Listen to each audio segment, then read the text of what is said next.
Go ahead and start. Perfect. Read my mind. Thanks, Liz Amla. All right. So this is a meeting of the steering committee and of the Vermont Climate Council. We had called this meeting, or you had called this meeting in your last steering committee meeting last week to do two things. One is to imagine how we're prepped up well for May 19th in the process for that. And two is how you as a steering committee can look across all of the priority actions. And while we're going to tap individual counselors and groups of counselors to do some suggested revisions on particular topics, you as a steering committee are uniquely situated to look across and imagine how there can be some cleanup and some addressing duplication or other things across the suite of priority actions. So this call is actually an opportunity to do a little bit of that as well, if we get to there. And that's picking up from what you said last meeting. So that's what we imagined. The agenda online is very simplified because I didn't write a more detailed one. Let me just show what we got. This is what it shows on the agenda.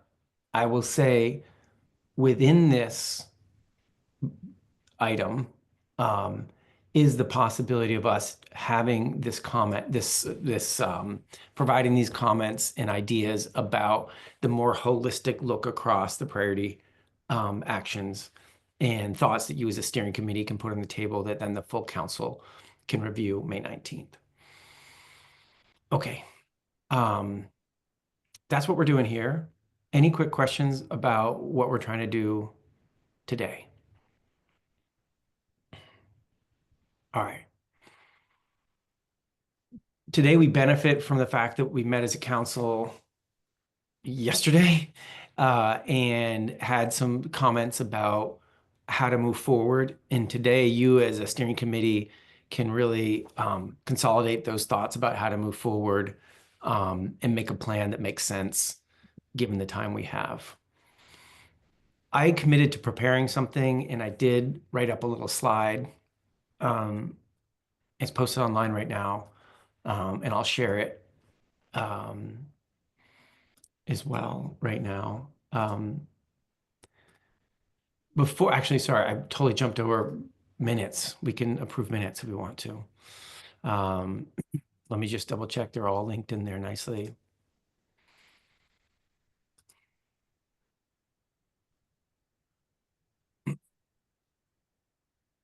Do people have time to review minutes? Do you want to do this now or you want to do this in your next meeting? Anybody have a strong feeling? I thought they were short. I just noticed one small typo that I'll put in the chat. Thank you. Spelling issue, but otherwise I thought they looked excellent.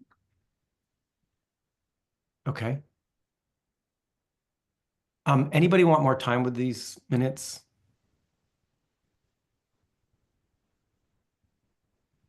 Any other concerns on them?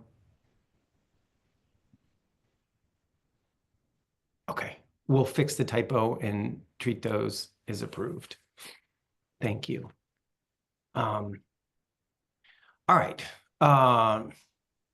So what I wanted to show you is what I took away from yesterday's conversation, where I sensed there was some pathway here on how to do revisions to the priority actions. It looks like this. It's a little embarrassing how many windows I have open in my browser. Apologies for that. So this is sort of what I took away from our conversation yesterday in the council, and I really want to talk about it with you all in detail today and have you all decide on a path that makes sense. We're very short on time, right? We've got a ton of public input that came out of all these public input sessions and the written public input. Counselors themselves have thoughts based on that input and based on your own thinking. And we only have a few weeks to really make this work. So what I floated yesterday and what I tried to consolidate on this page here is an idea that counselors really step up. And this week, if you have some comments based on what you read in the public comment or other things that you think are going to be essential revisions to the priority actions as they're written right now, that you provide them by the end of the week, right? Obviously, this isn't the last bite at the apple in terms of the discussion about it, but it's just like getting the stuff on the table that's going to be important part of our discussion uh, on these priority actions and their revision and finalization.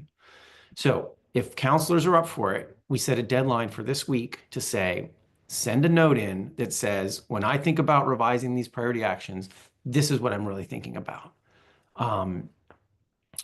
Certainly, if there's a new area that's coming out of the public comment and other things, whether it's geothermal networks or something like that, mention that and how you would see that showing up within existing priority actions or as its own thing. But also, if you have other key pieces that you want to put out there, this is how to do it. Send those comments to me or to Liz Amler.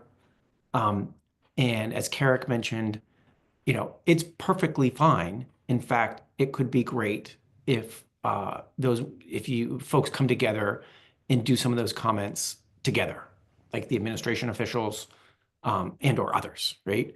So that's okay to do that together or do it as individuals. From that, I will start this week with Liz Amler pulling together a schedule of some writing, like I'll call them like little writing teams, but we're not really writing much. We're mostly just figuring out how we would revise certain sections of the priority actions. And we'll set those up for mid next week. We'll find some times. I'll grab a couple key folks, people I know have have been paying attention to these areas and represents kind of the different views on the council in these areas.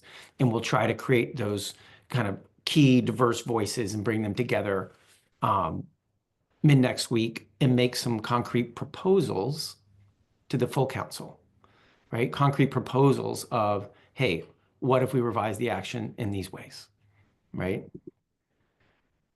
So if folks are up for that, next week, pulling folks together. And obviously, if you as steering committee members have ideas about who are in those writing groups, would love that. There's no secrecy here. It's just like practicality and trying to get the key voices of folks who have expertise and interest.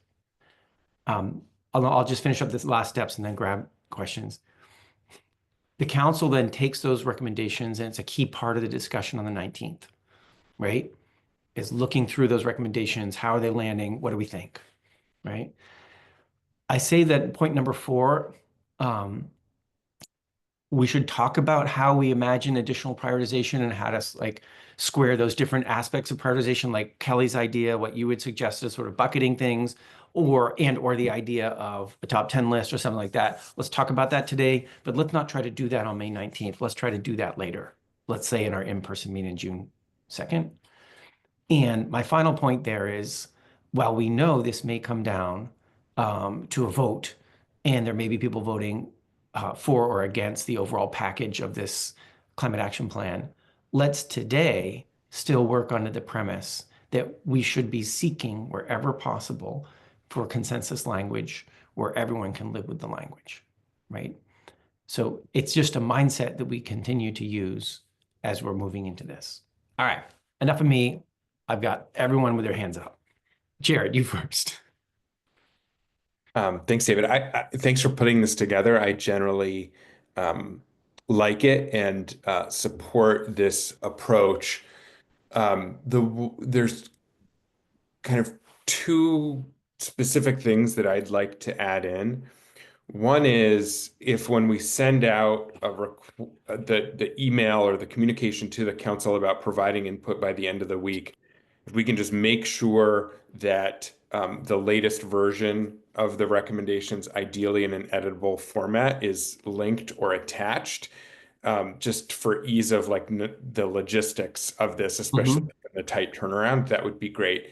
The second thing is I wonder if there is some contextual language that should be added as an introduction before we make this request. And here's what I mean by that. Here's what I'm thinking. We have gone through a very deliberative, careful, intensive task group, subcommittee, full council review of these draft priority recommendations already. We've gotten public input on them. Certainly, there are still some that could benefit from revision and potentially new additions. But I wonder if we want to signal to folks two types of feedback that could come in, or maybe just one. And it's similar to what you've said in the past, David, which is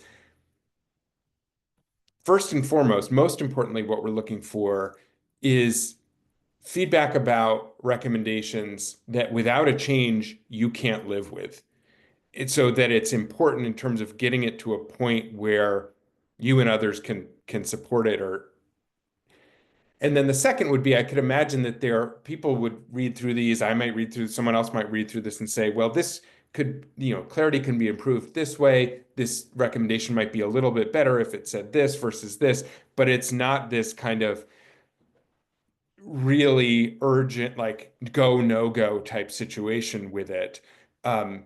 And I feel like just given our bandwidth and our time, it's probably worth distinguishing between those two types of suggested revisions. And not inviting, I just want to signal this isn't the time to just kind of go back to the drawing board. We've had a process, we've had a lot of care and thought put into these.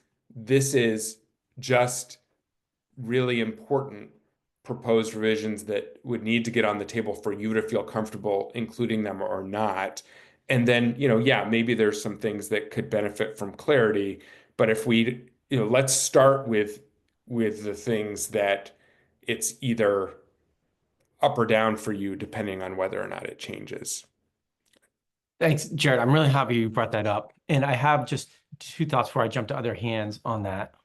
One is I love the idea of contextual language and really giving some direction and nuance to the moment we're in the feedback we're looking for. I love that. On this issue of like, can we distinguish between helpful clarity recommendation versus, mission critical, I'm having a heart attack over this issue. What I've done in the past is, and I'm not with Vermont on this, but in other projects, is I do distinguish between those things of like, this is, I'm going to call it a bright red issue for me, right? And you need to know that. And this is why it's a bright red issue for me.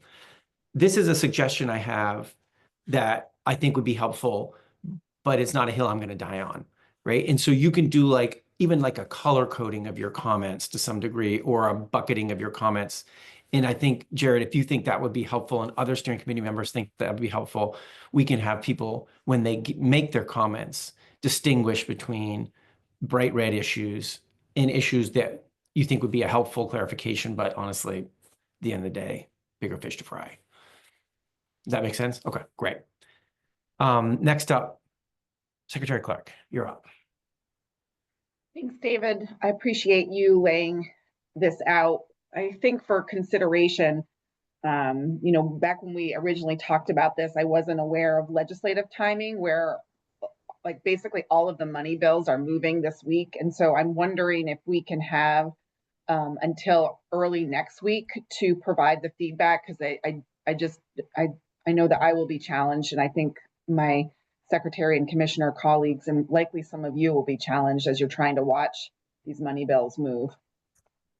So whether we could have some more time to complete this review, which I understand will jam up everything heading into the 19th.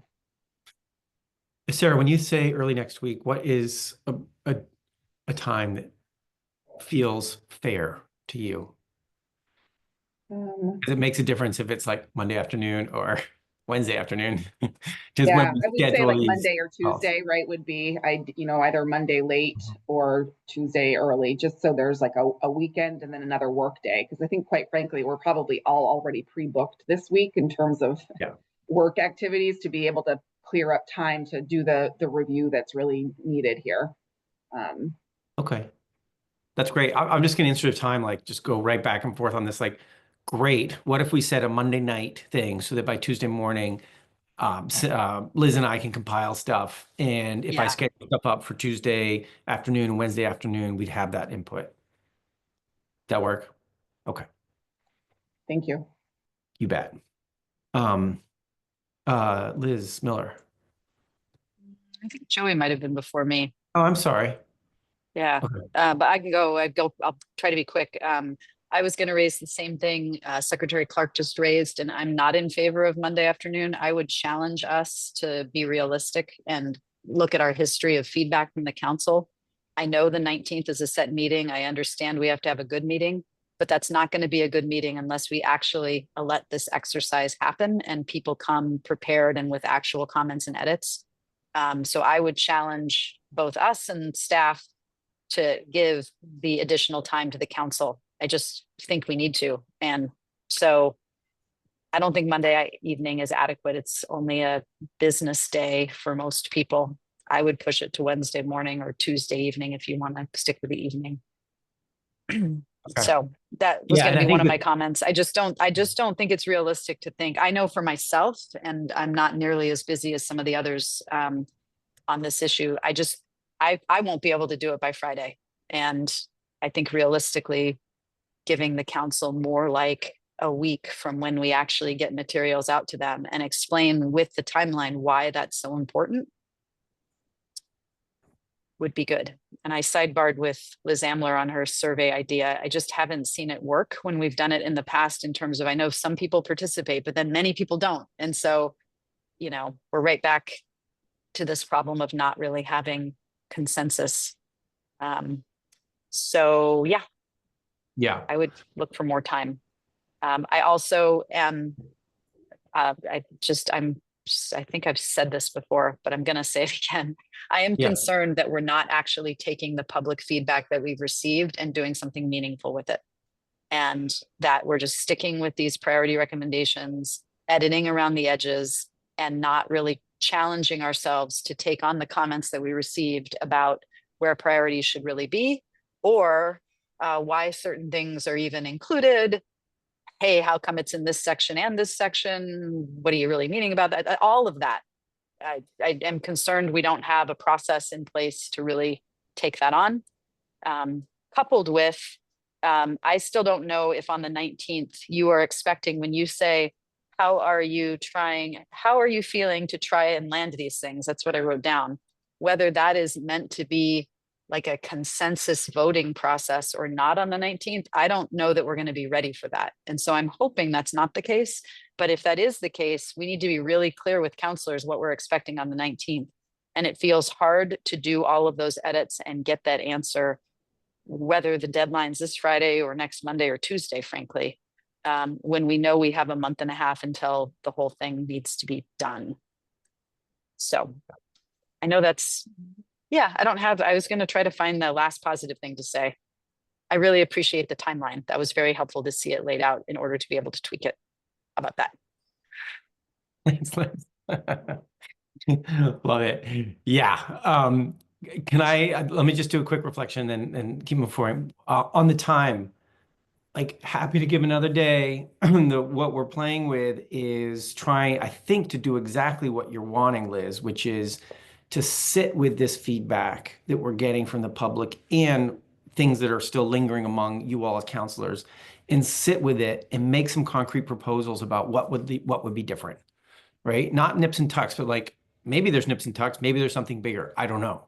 And that requires us to have some little pre-meetings to May 19th with interested counselors who can go through and be like, what if we changed it this way? What if we did it that way? Let's propose the council do it these two different ways and see what the council thinks, right? So that's the work that needs to happen at the end of next week.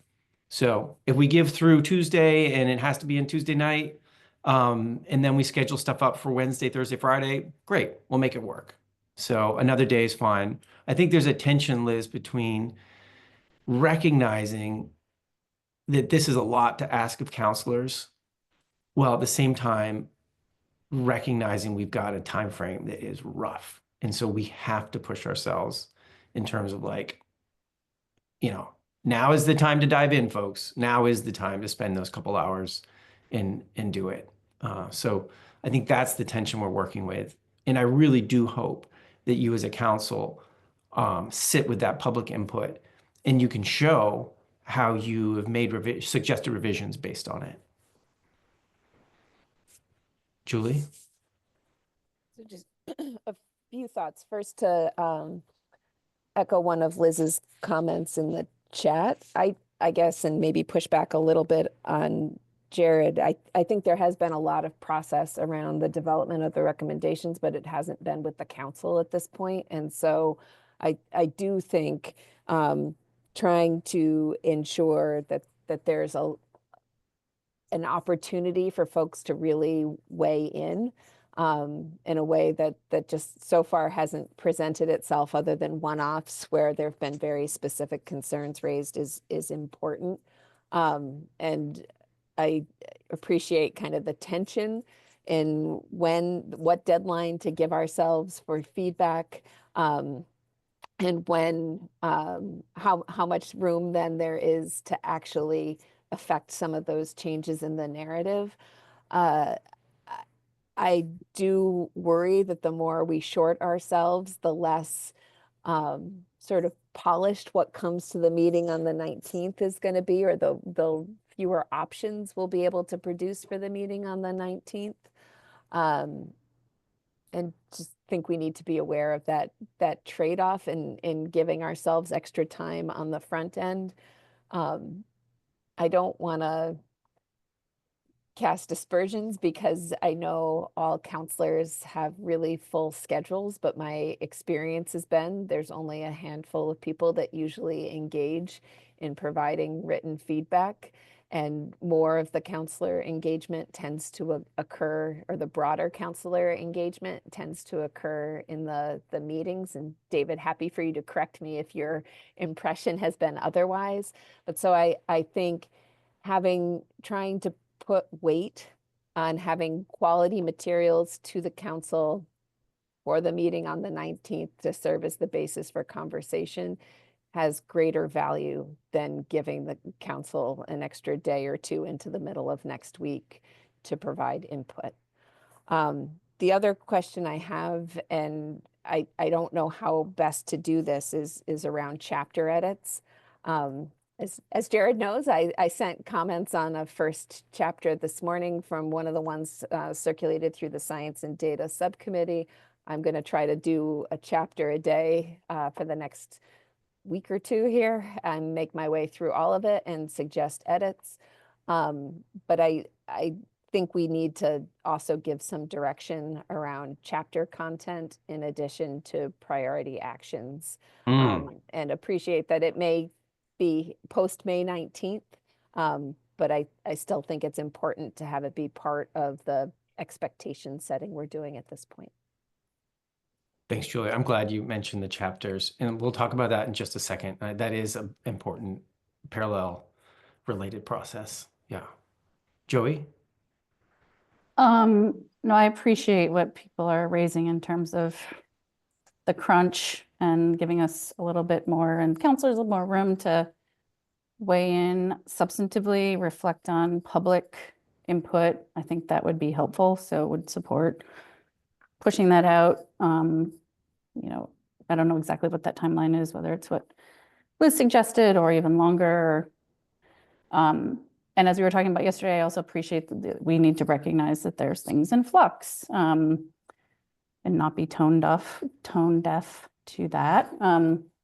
And at the same time, I guess one of my questions is, I'm assuming our charge is to come up with the recommendations that are sort of, that respond to the Global Warming Solutions Act, that meet the letter of the law. And I think we've had some good context that speaks to some of that, and we certainly have been making informed recommendations related to some of the bigger policy actions, like obviously Cap and Invest. You've done a lot of research on that.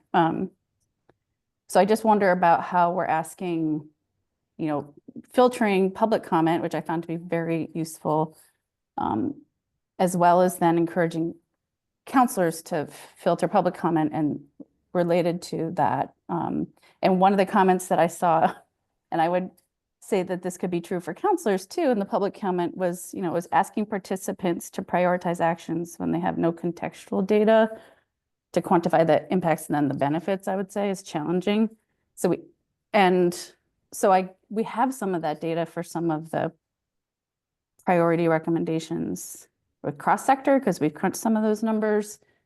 Obviously, it's not the same landscape with adaptation and resilience, because it's more challenging, but also very important. So I guess one of the questions I have beyond offering those thoughts is just wanting us to ensure that we're doing our job as a climate council to craft a plan that meets the GWSA, but also how we organize because there are the pollution reduction requirements and measures, and then there's all the important stuff in the adaptation and resilience space.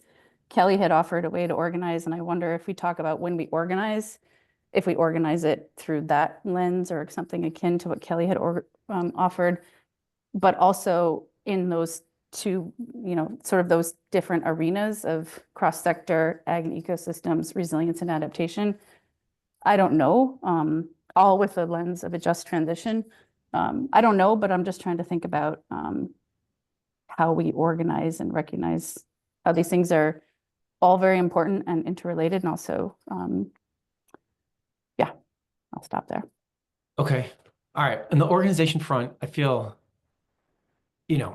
right now we've used the organizational rubric of the subcommittees, essentially, is how we've done the organization. That seems to be working, and we're actually molding the chapters to more clearly fit that more or less subcommittee framework. I want to circle back on something you said quickly, Joey, about data, because if you feel like there are pieces of data that are not, that aren't there in the priority action language, right? Because they're priority actions, they're not like supporting data, but you think counselors need to see that as part of the process. I'm wondering how we show that, like where we reference data or what data you're thinking about making sure is easily available to counselors as they're reviewing stuff. Because I'd be more than happy to like hyperlink into reports or this or that or whatever it is, so that you feel like people have access to the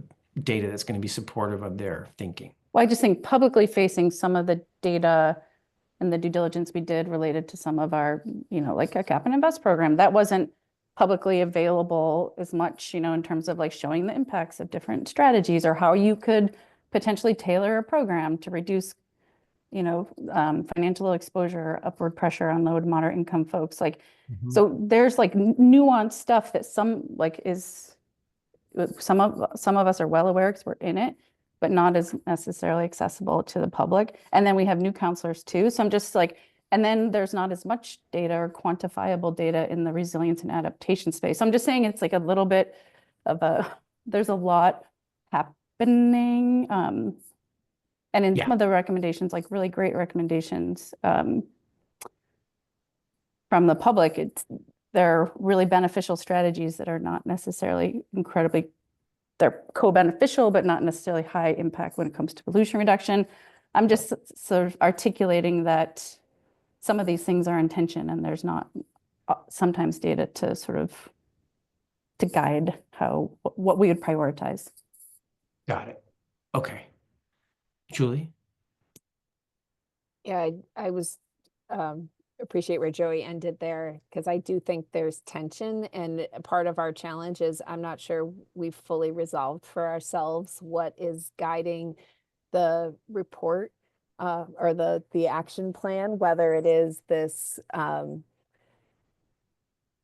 and it's a commitment to meeting the requirements of the Global Warming Solutions Act, and then an explicit acknowledgement that things like some of the affordability concerns that were raised in public meetings have to take a back seat because there isn't a way to achieve the greenhouse gas emissions reduction requirements and fully address the affordability concerns, even in the places where we've done that deeper dive. There is a real tension between some of the statutory directive we have, frankly, and I think some of the public comment we've received, and I'm not sure that we have resolved for ourselves what directive our report or who our report is being responsive to. And I think that that's probably important to gain that clarity. Similarly, I think there's some tension that becomes evident in looking at the balance between greenhouse gas emissions reductions work, which are very quantitative, and some of the resilience work. And again, trying to understand, are we in a position to propose the need for investments in both of those areas and some balance then that has to be achieved? Or are we, the quantitative obligations, the legal obligations of the Global Warming Solutions Act are this, and we received all of this other feedback, but we've set it aside in favor of achieving, putting forward a plan that would theoretically achieve the requirements of the Global Warming Solutions Act. Okay. Jared? Yeah, I've heard this a couple of times now. Commissioner Johnson said it yesterday, Secretary Moore just said it. I think people have different perspectives on what affordability means. And I just want to be clear here that I think that the idea that reducing pollution has to be unaffordable is a false choice. I think that there are many recommendations that we have considered and are putting forward that will simultaneously cut pollution while cutting costs. And that when we look at affordability, it is really important that we look at the cost of inaction, the cost of the status quo, and not just the short-term upfront cost of the transition, but the lifetime costs and savings of different paths. And so I know different people are going to disagree and they will say different things. I just want to be really clear and on the record that I think that this idea of saying doing nothing to move or doing little to move beyond fossil fuels and affordability, I think it sets up a false choice. And we know that we can make, and we have made recommendations that can simultaneously reduce costs and pollution. I don't think it is a fair or accurate characterization to say that anybody on this council is not concerned about affordability. I think it's how you understand what affordability is and whether we're looking at the big picture or just a narrower version of that. Okay. Joey, one more comment and then let's see how we land this. Sorry. Well, I'm Costs. definitely 100% agree with Jared on that comment. But one question, getting back to the priority recommendations in terms of words on the page. For example, I'm just going to go to Cap and Invest because that's what, in the transportation sector we've recommended. Just interested in trying to understand how much detail we would put into a potential recommendation. We heard from people and we know we want to be cognizant of and responsive to negative financial impacts, especially to low and moderate income Vermonters. So I'm interested in what level of detail we should put into recrafting, those priority recommendations that would point directionally in, if we advance a Cap and Invest program, significant, whatever, if we want to pick it by quintiles or whatever, dollars should be returned to LMI consumers and or support like electrification. I'm just curious about the level of detail informed by public comment that we should sort of anticipate putting into revised strategies for our council conversations. Great question. So I think there's two places to have detail. One is in the priority action itself, and the other is in the supporting text that'll be in the chapters, right? And so I think there's going to be a balance between like literally the number of words that go into the priority action, the description of it, and then if there's additional context, detail, discussion that happens in the chapter. So I can't tell you right now what that balance needs to be. We may, I think at this point, if there's important detail that addresses concerns, right, and is attentive to what you're hearing and attentive to the tension even within the council, then put that detail on the paper and we'll figure out in the end of the day, like how it fits in the document, right? If it fits in where you have a table of your priority actions or whether it fits in a narrative in the chapter. Uh, right. And then there are other examples, like we could use what Julie dropped in the chat just now, right? Of, sort of how Maine wrote its thing. And we can take a look and see if that works. I'll just do as a little parentheses as well. There is a contract in place that ANR is putting in place right now for editing and language support and formatting. And Liz Amler can say more about it, but we're not going to have access to that before we're done, right? But what it'll take your output and do it, and then the council will continue to be engaged after July in reviewing drafts of how the editor and the designer are putting this into a more, friendly format that folks can read and get a sense. And that's where you'll have stories and photographs, right? And you'll get good editing support on plain language and stuff. And the idea is that the council continues to be reviewing those drafts and giving the thumbs up. So it's not like taking out of your hands, but it's just a support. It's not going to happen before we have content by July 1st, but it will happen starting July 1st. Okay. All right. So a David, lot, just really yeah. quickly, can you speak to more of the timeline you would anticipate, like a final being like September, October? Yeah, fall. Fall. Yeah, I don't know. Maybe Liz Amler knows a little bit better. If Jane were here, she could say a little bit more, or Sophie. But yeah, fall. This is like a couple months worth of work, right? Because you're going to lay it out, make it look pretty, and edit the whole thing, and that kind of thing. Okay. All right, so let's back it up just a tiny bit. We started this conversation around process, right? In having that conversation, we've surfaced some of the key tensions that the council, you and the council have, right? About content and about framing, right? Let's circle back to process for 1 second and see if the process will help us work through those tensions. I'm going to recommend that we give until Tuesday next week for counselors to provide feedback, and we're going to encourage them to provide it this week. But if they need next week, we'll give them until Tuesday. Liz Amler and I are going to take that feedback, consolidate it, and starting today or tomorrow, Liz Amler and I are going to start scheduling some writing groups. And before we finish up today with you all, let's talk about any advice you have on who should be part of it. And I'm basically going to do it by the buckets, right? There's going to be a cross-sector writing group. There's going to be an ag and eco writing group. There's going to be a rural resilience adaptation writing group, and then a cross-cutting issues writing group, right? So we can, Liz and I, Amler and I can schedule that up, tap people who we know are key voices, look for the diversity of views on the council in those places. And we'll use those conversations Wednesday, Thursday, Friday next week to make some specific recommendations that the council can review on May 19th.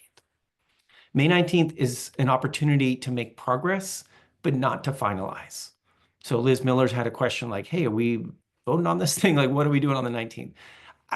We're going to just struggle to get through content on the 19th, right? But we're going to do it with the spirit of trying to move things forward that we all can live with, right? And as we do that, we're going to surface some of this stuff, right? Around affordability, around this, and the push and pull of that, right?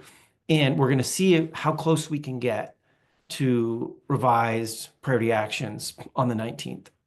On June 2nd, we're going to come back and really sit with that again and see if we're able to agree, and also use a good chunk of June 2nd to figure out that additional bucketing and prioritization that we want to do. So that's what I see as a flow, where in the 19th, we're just like in work mode of trying to work through this stuff and understand how our different interests are being addressed in these revisions. And hopefully we'll end the 19th with tentative revised language to a number of priority actions. I don't think a survey is a good idea. I don't think people are going to take it. I agree. I think we want to encourage people to focus on the issues they care most about.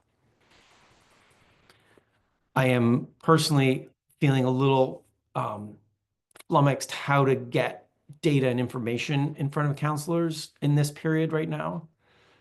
I think to some degree we're relying on you all as experts to surface that data in discussion.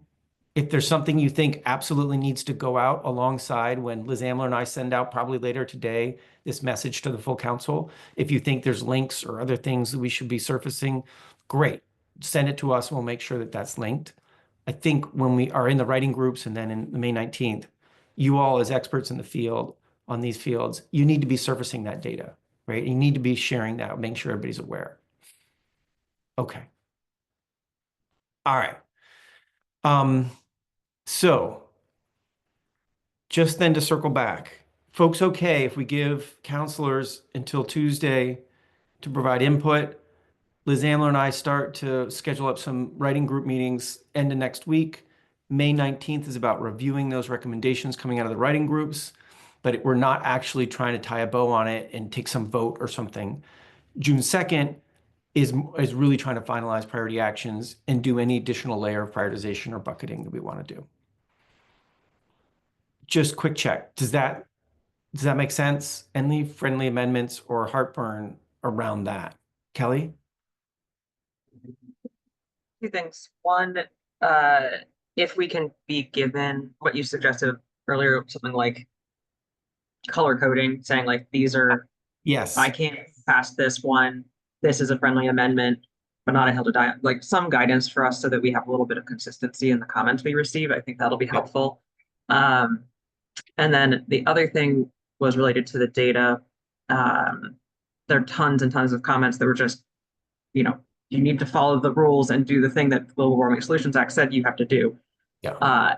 How I wouldn't know by looking at the mitigation recommendations, do these add up to our goal? I think that's where science and data is going to be able to help us, but we won't necessarily know if they add up until we've decided what our actions are. So at some point here, I'm going to want to be reassured that if we do these things, we will meet our goal. And so, before voting on the final plan. So just like how we get that information, don't know. I think I could do a better job of being like, yeah, these things sound like they would help with resilience and adaptation. And like those ones, I think I could get a better feel for. Partly also they're not quantifiable. So they're not as quantifiable. So you can sort of have an opinion. Like more expert opinion, yeah.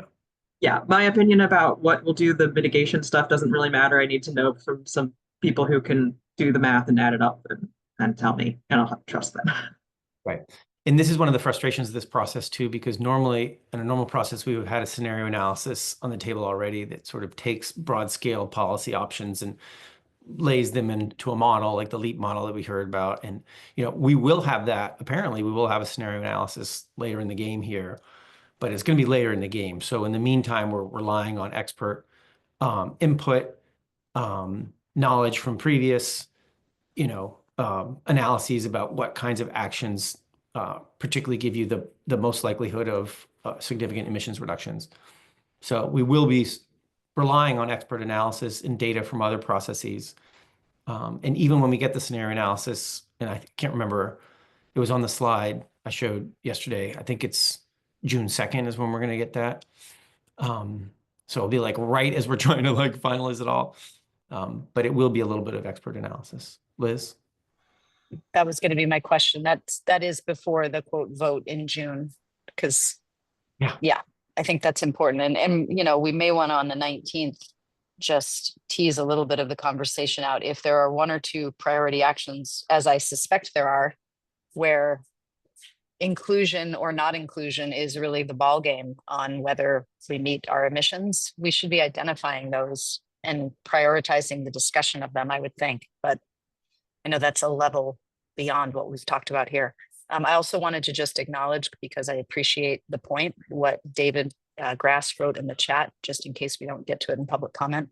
And it is something on the affordability side. I'll just say it since there's a few admin folks here. I'm sure Carrick is aware. When it comes to just electricity, just as an example that I'm familiar with, we often talk about the affordability with respect to kind of, monthly bills and changes in rates from various utilities. And storm costs are neither budgeted nor included in that discussion. And yet really, really, really in the last several years have outstripped any expectation one could have had on those costs. So really understanding that when we talk about affordability, and that's just one example, I think it goes across industries. What are we not including in whatever calculation we're making? Because either it's not known or not something that's budgeted for, and what are the potential risks and impacts of that, I think is really important. Thank you Right. for letting me address that. And thank you, Dave. You bet. Okay. David Grass, I think that was a signal too. Yeah. Okay. Yeah, indeed, the folks from SEI are scheduled on June 2 to provide a scenario model, right? Okay. All right. So if I'm just in the interest of like the process at this point, Liz Amler and I can send out an email that gets at that instruction. It will include some of this framing language that I mean, whether we want to, if you're comfortable letting me try to weave that together with Liz Amler, but what I heard was, understanding like we are in this stage of the process, there has been significant deliberation. Still, the council needs to deliberate on this and has done some in March and needs to do more now, right? Then we can create a structure where folks, when they provide comments, can give a flavor of like, this is my urgent, like heartburn comment, like almost can't live with it comment. And this is my friendly suggestion of how to make this better. So we could distinguish that. I'm almost imagining in my mind right now, maybe Charlotte, you and I, or Liz, Charlotte and I, we can take the priority actions that are in a Microsoft Word document right now, throw them into an Excel, and then make it sort of an easy way to make comments or something like that. Although Excel is a pain to do line edits. Let me think about that. Well, we'll figure out some way to do it. We'll get that out today. Before we finish up today, I want to see, do folks have any recommendations as Liz Amler and I pull together these sort of small writing groups? Any words of wisdom on who to tap or how to do that well in terms of the composition of those groups next week? Jared?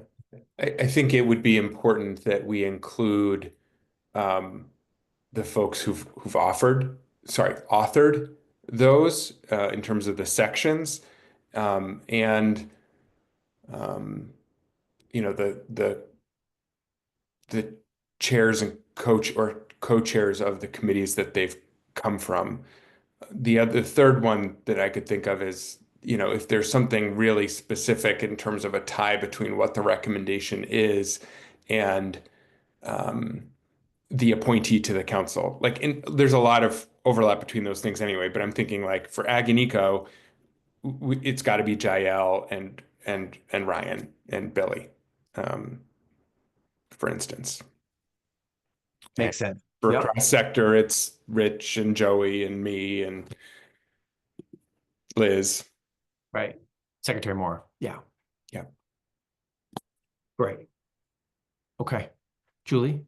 Yeah, I was just gonna, that was helpful, Jared. I was gonna ask sort of who you were going down to in terms of authors, because I do feel like we're at a moment where we really need to focus on counselor input, but it sounds like you're on the same page and that those were all counselors actively engaged in helping craft the great. Yeah, I support that. Thanks. Kelly? Maybe the opposite of what Secretary Moore just said, but I could suggest a few different people from the Just Transition Subcommittee who might have level of interest or expertise in the various different buckets, if that would be welcome. None of them are counselors because I'm the only counselor on that subcommittee, but I think some of the folks there could, if they're interested and have the time, offer some insights based on their areas of expertise, but also sort of wear that Just Transition's hat on those conversations. So just an offer, if it's acceptable to the rest of the folks here, to have some folks who aren't counselors also helping out with those recommendations, the writing How do groups. folks feel about that? What do we think? Because on the one hand, we need counselors to wrap their heads around it. Like it's a heavy focus, like you all are holding the pen now. On the other hand, would it be helpful to have non-counselor like expertise plugged into those conversations? Thoughts? Go ahead, Liz, sorry. It's gonna raise Yeah, my hand. my gut is any help is welcome. However, I think the transparency issue is, it's real. And yes, we're crunched for time, and yes, we have to use processes that we've used before and that are fine to use to get some of the drafting done. It feels that once you go beyond counselors, you have a real issue about who and whether you've been broad enough in offering that. So Yeah. I guess that would be my hesitancy. Right. Right. And we could face a lot of questions. Why inviting certain people, not others? Yeah. Julie? That was going to be my concern too, is it becomes I don't know where you draw the line once you move beyond counselors. And, we've got dozens of subcommittee members and even more task group members. And I am really concerned I think we probably, Kelly, to your point, need to find an opportunity to circle back with the Just Transition Subcommittee, maybe in between May 19th and June 2nd, as we've sort of settled on those recommendations. But I feel like wordsmithing is maybe not as heavy a lift as what's actually going to take place in these meetings. But I think we've got to get to a place where, as a council, we've sort of landed on some things, and then create that intentional opportunity for Just Transitions input and make sure that it's reflected in our final work product. Okay. Joey? I mean, I'm just mostly going to agree with Liz and Secretary Moore, although I very much appreciate the point and would agree that maybe it's between the 19th and the 2nd, and maybe it's some meetings. Like, I would welcome a meeting. I don't want to take too much people's times, but especially some of the bigger stuff, I would really welcome input from Just Transitions members. I don't know, again, words on the page or like the sentiment on the programmatic or policy approach. I think that would be helpful. So I'm open to different ways to potentially do that. Thanks, Joey. Kelly? I hope folks saw it, but we did offer some written feedback that was shared with the meeting materials for yesterday. So, and some really thoughtful stuff. Danielle in particular had a lot of things around like workforce development. And so she was somebody who came to mind with maybe being able to help out with some of the cross-cutting issues. But I totally agree. It can get tricky to be like, why did you only invite people from this subcommittee and not, or things like that. And I think that our subcommittee will still want to help with things. We won't be meeting unless we schedule a new meeting until after the June 2nd council meeting, but still, we're all interested in providing feedback when we can. Thanks, Kelly. Okay. Here's what I'm taking away from this is let's start with counselors, and that's going to be the focus of these little groups. Again, this is like fast and furious too, right? Because we're talking about next week, just the sheer scheduling of all this is quite challenging. And so I think in that spirit, it may be like, let's be relatively tight. Let's encourage subcommittee members to join us on the 19th in the Zoom, and we can make some more space in the agenda. Maybe we make a special space for subcommittee members. I don't know. Let me try to think about that for the 19th. Okay. So we didn't have time today to do one of the things I was hoping we do, which was like look across the 54 priority actions and have some like bigger picture ideas. I think that'll just have to happen as part of the written comment, and we'll have to make space for that on the 19th. Do we have another steering committee call before the 19th, or this is it? Oh, we meet on the 12th. Okay. Great. So we don't need to worry about an agenda right now for the 19th. We'll use our meeting Monday morning. Sorry for all these meetings, folks. Oh my God. But we'll use our meeting Monday morning to lock down a good agenda for May 19th, right? And we can circle back. And if folks want to, on the 12th, we can also get some of your feedback on this, like looking across the 50-something priority actions. Jared? Sorry, I know this is last minute and there may not be time to do it. I'm just wondering if it's worth pausing to say, given the timeline that we've set for asking for feedback to come in on the priority recommendations, whether it makes sense, whether there's additional clarity that we would have towards the end of that process if we were, and I don't even know if it's logistically possible, to shift our steering committee meeting next week from, say, Monday morning to like Wednesday or Thursday, closer to the council meeting, just so we know more. But maybe we should just, it's on the calendar, we just keep it. It's too late to try to find it. I would honestly, from a just practicality standpoint, I would keep it. And I would treat that, if folks are okay, I would treat next meeting as making sure we have a great meeting set up for May 19th, right? We're still on track for that. Yeah. We haven't really talked about the chapter writing thing as much as I would want to today, and we're making progress, Liz Amler and I, on doing this. One thing we did talk about was Amler, and then we're on a call with Jared and Rich about chapter writing, is let's not try, like, Julie, it is fantastic that you've been diving into chapters. I think for the recommendations chapters, as opposed to those introductory chapters, I'm asking people to hold off. If you haven't already gone in there, wait till you get a new version, right? And then there's going to be revision on that new version, I think. That said, if you already went in there, like Julie, if you've already gone and done like, have notes around Rich's introductory chapter, not introductory, it's like the intro mitigation chapter, right? If you have notes on that, it would be helpful to share those notes as he's revising. But if you haven't already gone in, if people haven't gone in to look at those recommendations chapters, just I would hold, there's going to be new versions that'll be significant upgrades. And then we'll ask counselors to read it. I just can't stomach the idea of asking counselors to read the drafts right now when I know they're going to change a lot. All right. We're at the top of the hour. I think we have a plan. Just make sure everybody's okay with the plan. I've been articulating verbally. That's basically what I put on the screen with some modifications based on this helpful conversation. Okay. I don't want to minimize the fact that we had some substantive conversation and tension today. That's real. We're going to continue to have that. My job is to help you all navigate that well. And so I look forward to being able to lean into those substantive debates and conversations as we're finishing up this work. Like, I don't want to ignore them. I want them to be part of the story. I think it's an important piece of what we're doing, even as I'm like, process, but let's do that. I want to lean into those conversations. Okay. Thanks, Great, everyone. thank you. Take care. Liz, Amler, you and I will need to connect and get some going. I'm hopping on a call now, but over email, it's